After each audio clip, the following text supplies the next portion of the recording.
kilala. Sir Francis, dito. Ang ating... Francis M? Francis M? Francis M nga. Upo po kayo. Pero kapanayan po muna kayo ni Tech Jun. Ayan, Sir po kayo sa gitna, siyempre kayo yung... Welcome po, Sir Francis. Ang sabi ni Nanay Jack sa Sir Francis ay masugid na minors ng Tekram Diamond and Gold. Tama po ba? Yes po. Ayan, yayamanin pala, sir. So, ayan, kamusta po kayo? Mabuti naman po. Mabuti, hindi naman natin. Saan pa po kayo galing? Malakad po. Dahil dyan, mag-shoutout po muna kayo. Shoutout po sa Castro family, Manarang family, at sa mga kababayan ko dyan sa Mabalacan. Kung Mabalacan, Kapampangan. Dapat Kapampangan ng bati. Shoutout nga po kaya kayo rin, Castro family, Manarang family, at kaya papalit ko rin Mabalacan. Good afternoon po kayo. Kabilan namin to si Sir Francis. Kaya pogi. Ayan, Sir Francis, ba't po kayo na bisita dito sa ating lugar? Kutsika lang natin sa mga Katekram natin. Nung pong nakilala ko po yung first video ni Dave tsaka si Sir Jack Ram, yun po, nakantig na po yung puso ko. Kaya gusto ko na po talagang, one time sabi ko, mamasyal dito sa manood ng Jack Ram House. Ibig sabihin, Sir Francis, 3 taon ka nang nanonood. Yes, no? Basta ng part 1 hanggang lahat ng part na kayo mga latest video kayo. Basta pagkaling po sa trabaho, yun ang pinapanood ko. Isang malupit na palakpakan ng mga Tekram sa comment section para kay Sir Francis. Ayan, Sir Francis ay ilan lamang sa libo-libo, milyon-milyon natin na solid supporter ng ating channel. Ayan. So, andito na pala ang ating Alvin Dabos. Bati ka muna. Magandang hapon po mga Tekram. Kumusta po? So, ano pa? May gusto po kayong sabihin or batiin muna? Sir Francis? Okay. Or groups? Baka meron po kayong page? Ay, wala po. Wala. Okay. Ano lang to? Private. Yes. Private citizen. Ayan. Bali, ito po, Sir Francis, I'll give you this chance para ano po yung gusto nyo i-message sa mga Katekram natin. Ano ba yung gusto nyo aral na i-share sa mga manonood natin habang nihintay pa natin iba natin mga viewers. Yan po yung mga Katekram, ano lang po tayo, love lang po, wala pong ano bangayan, basher, ganun. Love lang po, pareho lang po tayo nagmamahal kay Sir Jackram tsaka sa mga kids, kaya wala pong ano bangayan. Yun, wala daw bangayan. Pero sir, sa 3 taon po ninyong nanonood ng mga videos natin, videos ng ating Kuya Dave, parang ano yung namumutawing aral na napulot nyo na so far na pwede nyo ma-share sa mga Katekram natin? Actually po, pareho kami ng buhay ni Dave din na bali ako po, hindi rin lumaki sa mga magulang ko. So lumaki ako sa auntie ko po. So hindi ko nakita hindi ko na nakita na yung tatay ko. So 7 months pa lang nasa tiyan ng nanay ko. Namatay na yung tatay ko po. So ganun po. Tapos nung pagkasilang ko, kinuha na ako ng auntie ko. So sa kanila na ako lumaki hanggang ngayon po. Sa kanila pa rin ako nakatira kahit wala na po yung mga umabot sa akin. Pero yun po, kaya siyempre po yung mga umukup sa akin, siyempre sila talaga yung mas na mahal ko po. Pero siyempre hindi naman nawawala yung mahal ko sa tunay kong magulang. So ngayon po kasi wala na yung mga umukup sa akin. So siyempre po, kailangan pa rin ng lingap ng magulang. Pinupuntahan ko po yung magulang. May mga kapatid po kayo? Yes po.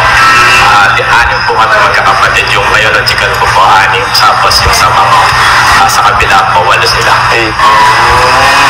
So, ano yung pinaka pumantig sa puso ninyo sa kwento ni Kuya Dave? Yung una pa lang po nung sa interview ni Sir Ram sa Divisoria, yung unang-una pa lang po yung naantig na yung puso ko, talagang umiyak na po ako kahit na lumuluha po ako kahit nanonood. Tapos yun sinabi ko sa mga kapatid ko, pinanood din po nila yun, umiyak din po sila. Shoutout po sa lahat ng umiyak. Pwede bang heart emoji naman sa comment section katulad Sir Francis. Si Sir Francis, continue. Yun po sir. Wait lang po, mahina daw ang audio. Wait lang. Nakasan ko lang po ang pick up. Wait lang po. sa akin. Narinig sa akin, Tito Jun. Medyo mahina lang daw. Ayan. Hello, mic test. Ayan na, Sir Francis, ang daming naiyak din na nag-heart off. Ayan. Sabi ng monitor natin. Naman po talaga yung kwento ni Kuya. Okay. So, tawag ito 3 years na yun, Sir Francis. Kahit yung mga luma ko pong video, pinabalik-balik ako pag napanood ko na po lahat ng vlogs nung for the day. Tapos yun, bago matulog, yun, play ko po yung mga ibang videos. Ayan. So, talagang solid to si Sir Francis. At yun lang pumunta siya dito is a proof talaga na sobrang siyang napamahal na no, sa Tekram channel, kay Kuya Dave, kay Tatay Ram. At ayun, maraming salamat, Sir Francis. Ayan. Thank you po. Nagano siya pala, ito yung may inabot siya sa Promised Land. Wow! Ayun. Nagabot siya ng 5,000 pesos. Ito. Ayan, no. Ito po yung galing po sa tulong ng ating Sir Francis para sa Promised Land. So maraming po salamat sa suporta.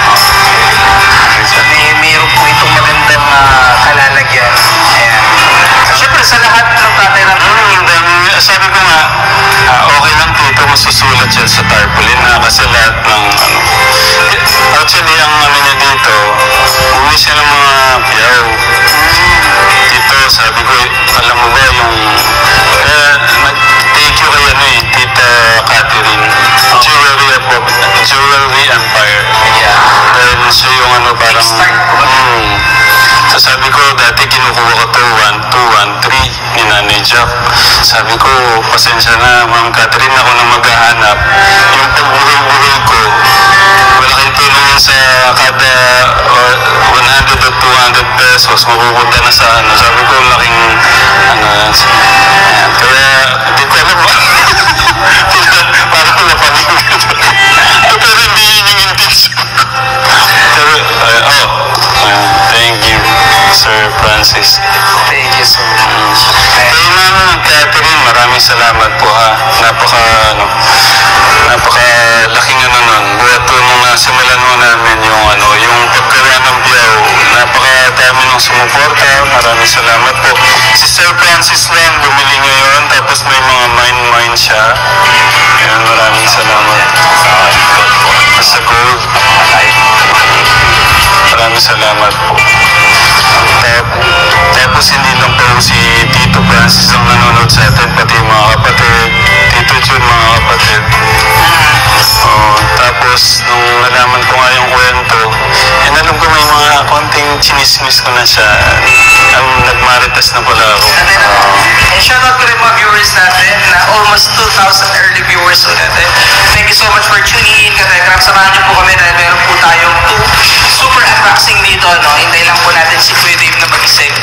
At ito po i-unbox po natin. Ayan, sa mga naghahanap naman po kay Kuya Luis, siya po ay exam week po nila hanggang ngayon. Dahil po yung klase po niya ay hapon, so yung exam ay natapat po ng weekend, so hapon din po ang kanyang exam, kaya hindi po natin siya makakasama. So yun. Sir Francis, okay lang po ba kayo? Okay. Hindi naman po kayo kinakabahan. Ayan, so tatay na. Kala ko nga motor lang hanggang sa hanggang saan po? Pabalakan. Ano siya, naka-Ford, red Ford siya. Ito yung authorize pala. Ayan.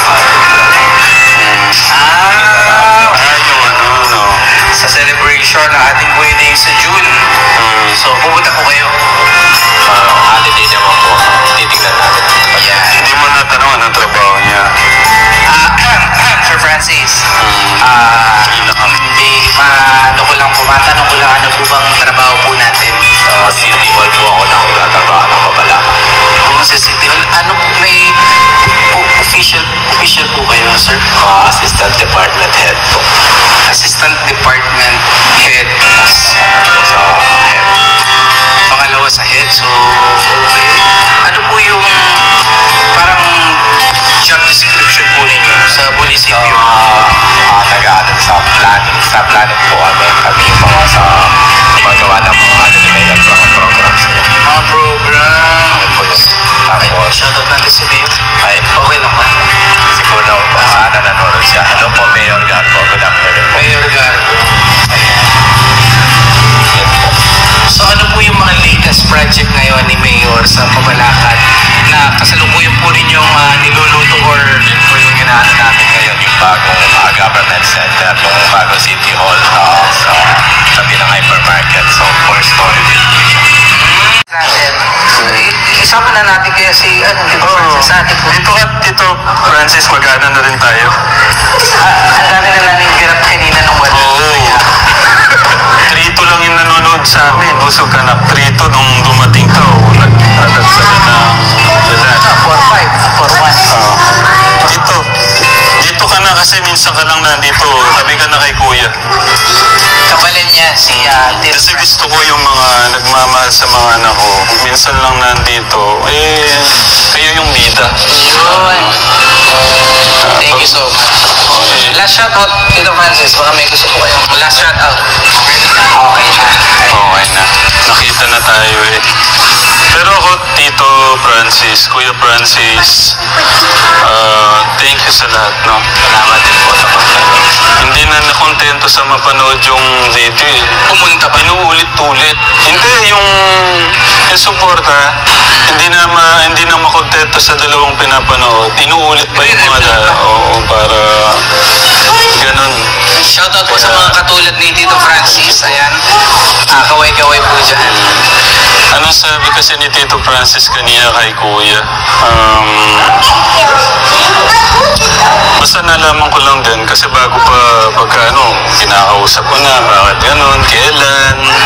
Tapos unang napanood niya anak yung video mo.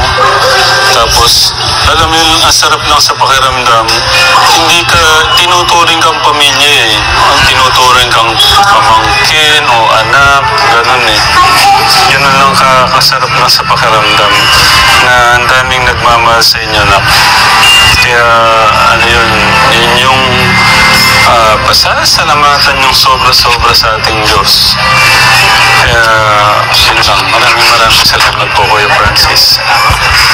Bahala na po ang ating Diyos sa inyo. Sa mga mataas yung sugar pala. Okay, okay na tatay, mga andito yung mga kids. Thank you muna. Thank you.